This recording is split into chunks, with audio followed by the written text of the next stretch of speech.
the cemetery allowed me to get home about 5 minutes faster. The bus stop was just a block over, and the cemetery took up an entire block to itself. So instead of walking down and around it to my house, I'd gotten into the habit of cutting through. Granted, every other time I'd passed through, it was early evening. Tonight, it was a few minutes until midnight. So when I started hearing strange noises from one of the mausoleums, I first attributed it to the late hour and my overworked mind. I had worked a double at the restaurant after one of the other servers called in sick at the last minute. Now I smelled like Tex-Mex, sweat, and grease as I paused and looked toward the distant mausoleum. It was one I had passed many times, but I'd never heard anything like this before. The sound was a low murmur of voices, as if a group of people were praying inside the stone building. It was one of the larger buildings on the grounds, so I figured it was meant for an entire family. It looked like a miniature Roman temple, with white columns flanking the entrance and a peaked roof with the family name carved under it. As with all the other mausoleums and graves I passed, I often wondered who the people inside had been in life. The name was Blackburn. I imagined they were high society members from the early 1900s. I pictured the men in the family wearing suits and fedoras, the women dressing like flappers with high heels and sparkly dresses. I heard something move in the darkness behind me. I glanced in that direction, seeing nothing but gravestones. It was probably a cat or a rabbit. The noise had broken my trance, and I continued on my way, keeping to the path I always took through the graveyard. It would bring me within a few yards of the Blackburn Mausoleum. I didn't think much of it. If people wanted to come and pray for their loved ones in the middle of the night, who was I to judge? But as I approached the structure, I slowed involuntarily, almost not even realizing I was doing it. A relaxing feeling came over me, almost like the feeling you get when listening to good ASMR. The skin on the back of my head and neck buzzed comfortably, and my eyelids drooped halfway down. Something about that murmuring was so nice. I turned toward the Blackburn Mausoleum, my legs moving again. I noticed with a smile that the door was cracked, revealing a shaft of pale light coming from inside. The murmuring grew in intensity, and it sounded like the people talking were saying my name, although it wasn't really my name. The sounds didn't match, but I had the unmistakable feeling that they were talking to me. I reached out and grabbed the door, pushing it open, peering inside. A man and a woman were kneeling on the stone floor of the mausoleum, with their backs to me. I could tell that they were older because they both had wavy white hair cascading down the backs of their necks. The woman's hair was longer than the man's, but even his was long enough to cover his collar. The woman wore a tasteful white gown, and the man wore a suit. I couldn't see their faces, or any part of them not covered by clothing, but they were both rocking back and forth, and I could tell that the pleasant murmuring was coming from them. Some small part of me said that there were too many voices in the murmurs for just two people, but I couldn't worry about such silly things. Not when I knew these two nice old people needed my help. As I stepped into the Blackburn Mausoleum, both of them stopped their rocking, although the murmuring continued. "I'm here," I said, smiling. There was a crunching, creaking sound as the man nodded. He stood up, still with his back to me. He was about 4 inches shorter than me. His thin, bony shoulders made it look as if his suit jacket were hanging on a clothes hanger. He turned toward me, revealing a rotting, skeletal face with a permanent, lipless grin. His eyes were nothing but shriveled orbs held tentatively in place by cracking eyelids. That small part of me that knew something was wrong suddenly screamed out, breaking me out of my trance. My heavy eyelids snapped open as I inhaled a sharp breath. I stepped back, just as the man reached a skeletal hand out and grabbed my wrist. The immensity of the sudden pain made me cry out and look down at my wrist. The dried, nearly gone skin of the man's hand was growing back before my very eyes. Muscles and veins appeared on his fingers and the back of his hand, while my own hand and wrist withered in a matter of moments. Panic-stricken, I grabbed his forearm with my free hand. The transformation apparently hadn't reached so far up his arm, because the brittle bones inside the suit sleeve crunched under my grip. A dry scream erupted from somewhere in the man as he reached for my neck. I felt his scratchy fingers scrape across the soft skin of my neck, the touch tightening my skin as he tried to steal my life. I flinched back, yanking on his arm as I went. The bones inside his suit sleeve separated, and I stumbled out of the building. His right hand was still fastened to my arm, but now that it was severed from him, the sickening effect seemed to have mostly reversed itself. Turning to run, I pulled the hand off with some effort, tossing it to the ground. As I ran, I glanced back over my shoulder to see his figure backlit in the mausoleum doorway. I ran all the way back to my house, fear like I'd never known following me the whole way. Although I made it out with my life, I still have the marks to show from that night. The skin of my left wrist is discolored and wrinkled, and my hand is noticeably weaker than it was before. And on my neck, 3 narrow, discolored marks remind me of where the fingers of his other hand touched me for no more than a moment. Needless to say, I no longer cut through the cemetery on my way home. Not at any time of day.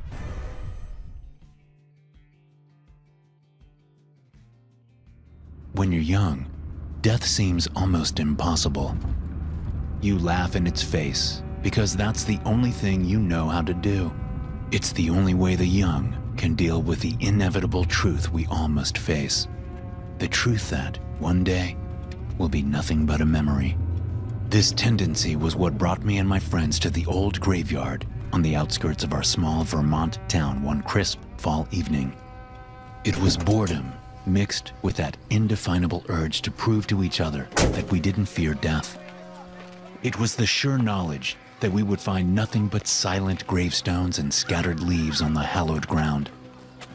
But I knew my friends well enough to know that we were all looking forward to creeping each other out just a little bit to pass the time.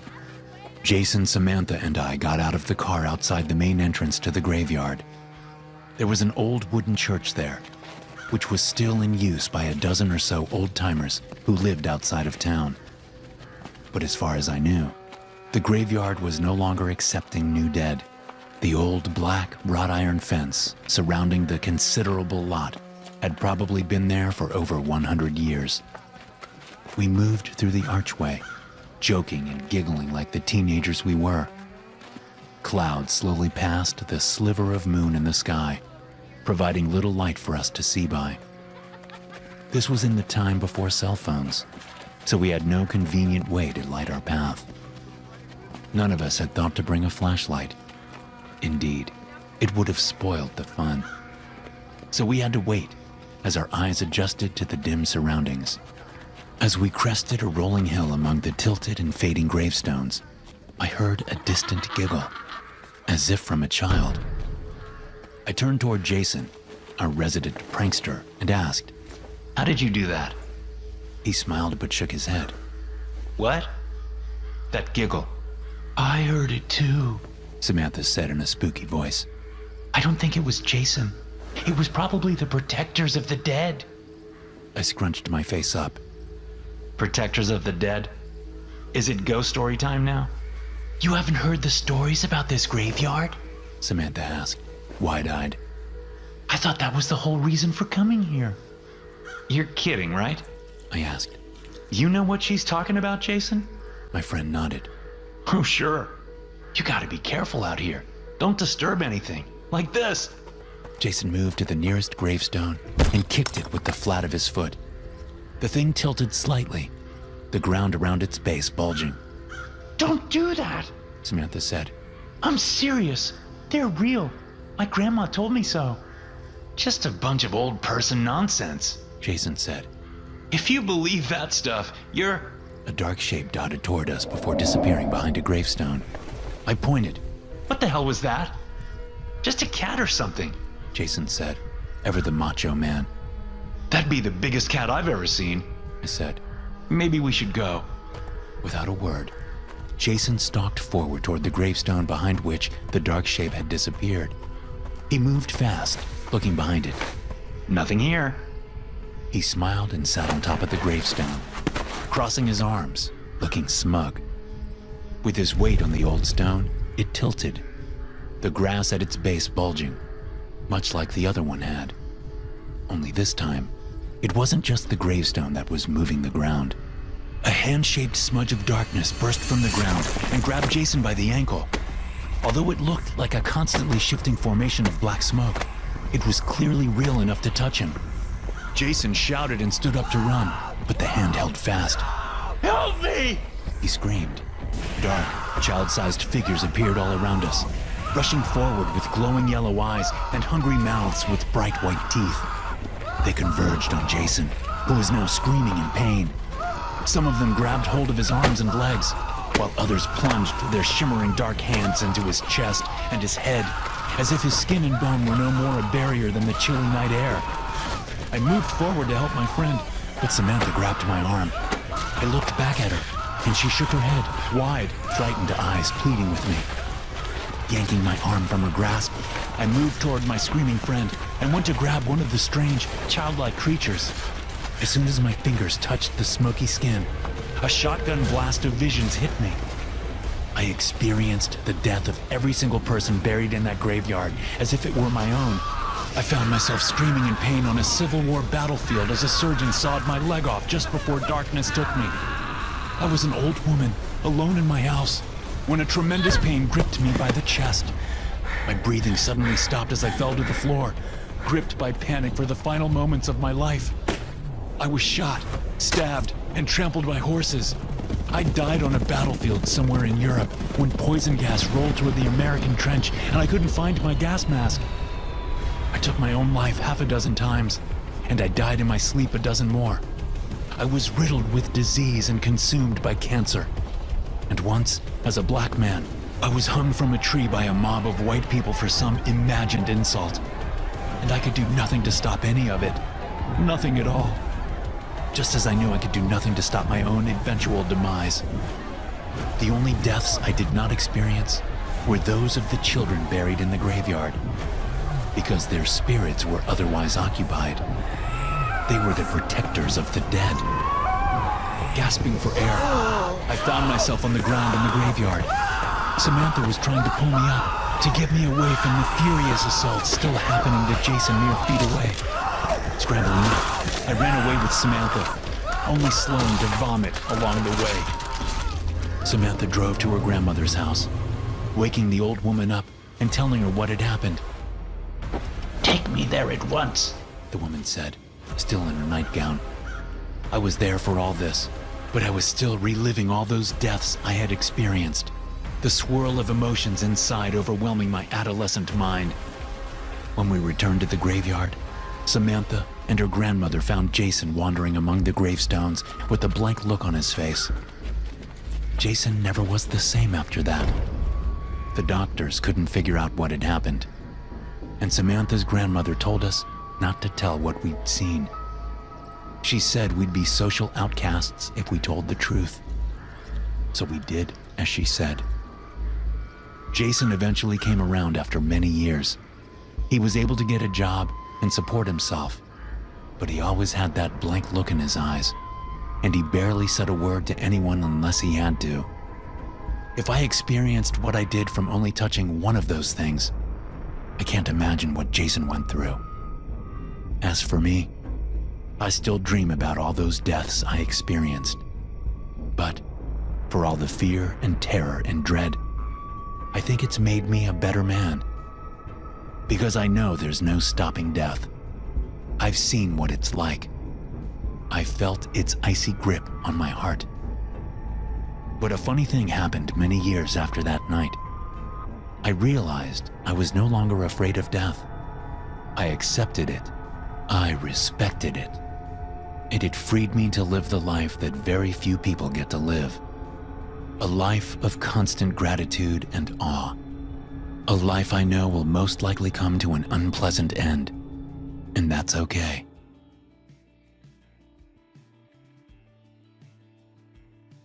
I can't do this no more. the man shouted. I heard him clearly through the closed office door as I sat in the waiting area outside.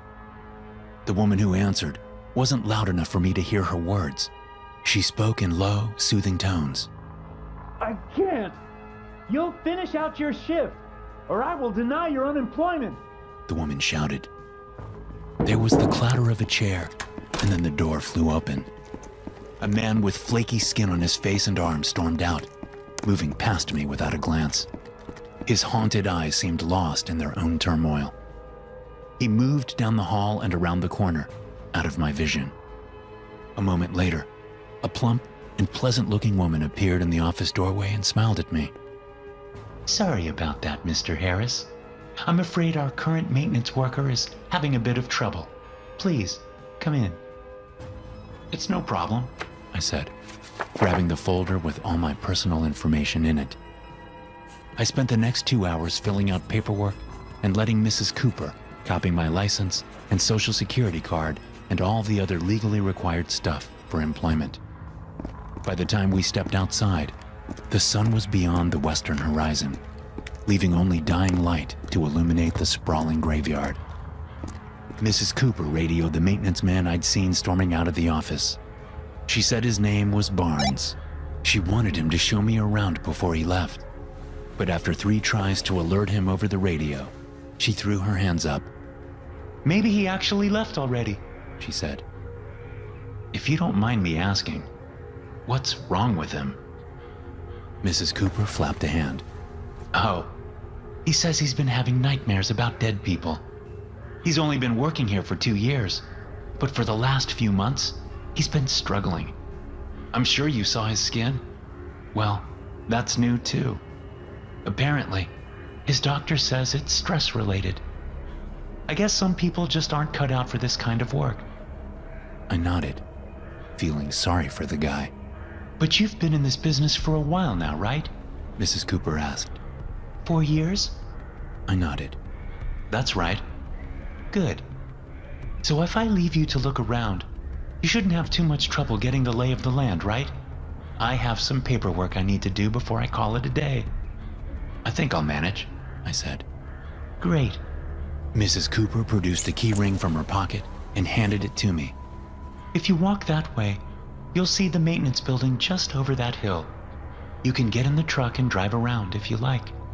Sounds good, I said, taking the keys. We parted ways, Mrs. Cooper going back inside and me heading the way she pointed. As I walked along, I saw a backhoe parked next to a couple of dug-up graves. Dirt was piled haphazardly on another grave. This wasn't the way things were supposed to be done. The dirt was supposed to be put into a truck and moved out of sight until the ceremony was over. But as I got closer, I realized the dates on both the dug-up graves were from years past. I approached warily, looking into the first grave. The casket was open at the bottom of the hole, but there was no body in it. Swallowing, I moved to the next grave and saw the same thing. Telling myself there was some logical explanation, I resumed my journey toward the maintenance building. I saw the building just like she said, but the garage door was open, and there was no truck parked inside. As I got closer, I saw something on the ground in the garage. It looked like a pile of skin flakes mixed with a small amount of blood. Glancing around, I looked for any sign of Barnes. There was no one around. The place was as silent as any graveyard just after dusk, preternaturally silent. I moved through the maintenance building, noting the location of tools and bags of grass seeds and maintenance schedules. There was one empty slot on the tool wall. I didn't know what had been there, but I knew from the empty space it was a tool with a long handle, maybe an axe or a pickaxe. I stared at that empty space for a long time, a bad feeling humming through me. Finally, I headed back to the admin building to tell Mrs. Cooper I was done looking around, at least until I could find the truck. But as I came over the low hill and brought the building into view, I saw the maintenance truck parked in front of the building. Its headlights were on and the driver's door was open. From behind the vehicle, I could see that someone was sitting in the passenger seat. I wondered if it was Barnes, waiting for me to come back so he could show me the grounds. Picking up the pace, I moved up the driver's side and glanced in, freezing as I saw the decomposing corpse sitting in the passenger seat. Its dark eye sockets stared accusingly at me. Then I saw the blood on the steering wheel and the door handle. Without thinking clearly, I ran into the building and straight to Mrs. Cooper's office, coming to an abrupt stop in the doorway. Barnes was standing next to the desk, breathing heavily and holding a bloody pickaxe in his hands. The skin of his arms and face had been rubbed raw. Rivulets of blood streamed from the wounds, dripping here and there. There was blood splashed on the wall, and I could see Mrs. Cooper's feet sticking beyond the edge of the desk. The rest of her was obscured by the furniture. From the blood and the way those feet weren't moving, I had a feeling she was dead. Barnes turned toward me, his eyes fiery. He stalked over to me, pickaxe held before him. I found myself frozen with fear as the man came toward me. My legs would not move. My arms were stuck at my sides. My mind stuttered, failing me at the time when I needed it most. Barnes raised the pickaxe to strike me, and just before he swung it down, the words came out of my mouth, seemingly out of nowhere. You can go on home. I said in a voice that was impossibly calm. I'll take care of the burial. Barnes froze, pickaxe held aloft, confusion swarming his face. You're done, I said. I've got this. You don't have to do it anymore. Barnes lowered the tool, the fire in his eyes dying down to glowing embers. He stepped forward and handed me the pickaxe. Then he nodded once and walked past me. I watched him turn the corner and lost him from sight. The police later found him at home, watching television. One of the officers later told me that he looked through the window and saw Barnes. The man had tears streaming down his face even before he knew the police were there. He just wanted to go away from the dead. And I guess, in the end, he did. Thanks for watching. Be sure to subscribe and smash that like button to get notified every time I upload a new video. You can also check out some more of my animated horror stories right here.